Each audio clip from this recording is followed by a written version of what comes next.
और कौन सा चैप्टर पढ़ रहे थे?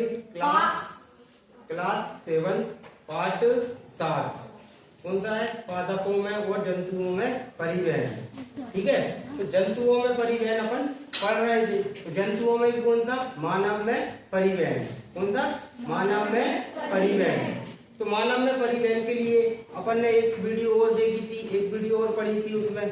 ठीक है, आज क्या आपकी जो बुक है ना, उसमें जो चैप्टर दिया है उसमें एक चित्र रहेगा। कौन सा? परिसंचरण तंत्र का व्यवस्थित चित्र। उसको मुझे पढ़ाना है, उसको समझाना है, उसको समझना है। ठीक है, तो क्या है, अपने दो फेफड़े हैं, लंग्स, सबको पता है, एक लेफ्ट है और एक राइट है। तो एक ये लेफ्ट वाला, ये राइट वाला और लेफ्ट वाला। ये कौन सा हो गया? राइट, और ये कौन सा हो गया? लेफ्ट। ठीक है, और हृदय का भी पता है कितने चैम्बर होते हैं हृदय में? 4। कितने? 4। 2 आलिंद और 2 निलय। तो आलिंद कौन से? आलिंद ऊपर के होते हैं और निलय कौन से होते हैं? नीचे। ठीक है, अब अपन पढ़ते हैं। जब भी हृदय पंप करता है, क्या करता है? पंप। तब ऑक्सीजन वाला रक्त, यानी ऑक्सीजन वाला रक्त, क्योंकि अपने शरीर में ऑक्सीजन वाला रक्त पहुंचना बहुत जरूरी है। तब हृदय पंप करेगा, तब कौन सा रक्त निकलेगा? O2 वाला। कौन सा? O2, जिसमें O2 मिली होती है। तो वह रक्त कहाँ जाएगा? महाधमनी में। तो सबसे मोटी होती है महाधमनी, फिर धमनी और फिर छोटी धमनी। छोटी धमनी कैसी रहती है? पतली होने के कारण उसका जो प्रेशर होता है ना, रक्त का जो प्रेशर, जो पानी बहता है या रक्त बहता है, उसका क्या होता है? प्रेशर वो बना रहता है। वो कहाँ जाता है? केशिकाओं। कहाँ जाता है? केशिकाओं में। तो केशिकाएं में क्या होता है? CO2 मिल जाती है, वो O2 मिल जाती है। फिर क्या होता है? अपने अंदर की जो CO2 है उसको कौन लेके आता है? छोटी सिरा। छोटी सिरा, फिर सिरा और फिर महासिरा। कौन सा रक्त आ रहा है उसके साथ में? कार्बन डाइऑक्साइड वाला रक्त। किसमें आ जाता है? हृदय में। किसमें आ जाता है? हृदय में। हृदय में वापस आ गया। अब वापस कौन सा आ गया? अशुद्ध रक्त। कौन सा आ गया? अशुद्ध रक्त। अब अशुद्ध रक्त को क्या करना है? शुद्ध। क्या करना है? शुद्ध। तो अपन को क्या करना? हृदय कार्य करता है। हृदय क्या करता है? कार्य करता है। अब हृदय क्या रहेगा? राइट निलय, 2 आलिंद 2 निलय। तो राइट आलिंद और राइट निलय। ये कार्बन डाइऑक्साइड वाला रक्त कहाँ पहुंचा? राइट आलिंद में। कहाँ पहुंचा? राइट आलिंद में। तो राइट आलिंद से कहाँ गया? राइट निलय।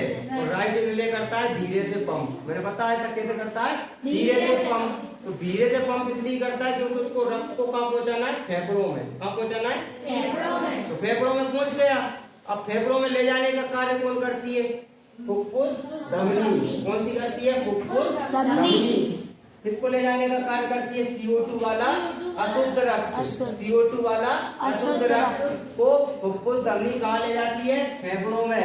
ठीक है, फेफड़ों में ले जाने के बाद किसको दे देती है? फेफड़ों को। तो फेफड़ों से अपन बाहर निकाल देते हैं, सांस के माध्यम से, हवा के माध्यम से बाहर निकाल देते हैं क्या? Carbon dioxide. ठीक है, अब क्या होता है कि उधर से अपन सांस ले रहे हैं, हर मिनट में ले रहे हैं सांस लेने के बाद उसमें आती है ऑक्सीजन। क्या आती है? ऑक्सीजन। तो उस ऑक्सीजन को क्या करता है? फेफड़े लेकर किसको दे देते हैं? फुफ्फुस सिरा को। किसको दे देते हैं? फुफ्फुस सिरा को। अब फुफ्फुस सिरा क्या करती है? किसको दे देती है? हृदय को। देखो फुफ्फुस सिरा कहाँ लेके आ गई? हृदय में। हृदय में भी लेफ्ट आलिंद। लेफ्ट आलिंद में बाल लगे होते हैं, तो कहाँ जाता है? लेफ्ट निलय।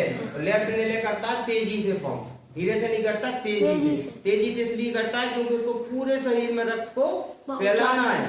अब रक्त को पूरे शरीर में फैलाएगा तो उसको तेजी से पंप करना पड़ेगी। तो तेजी से पंप करने के बाद में क्या होता है? पूरा रक्त महाधमनी, धमनी, छोटी धमनी, केशिकाओं से लेकर पूरे शरीर में घूमने लगता है। तो ये प्रक्रिया हर मिनट चलती रहती है।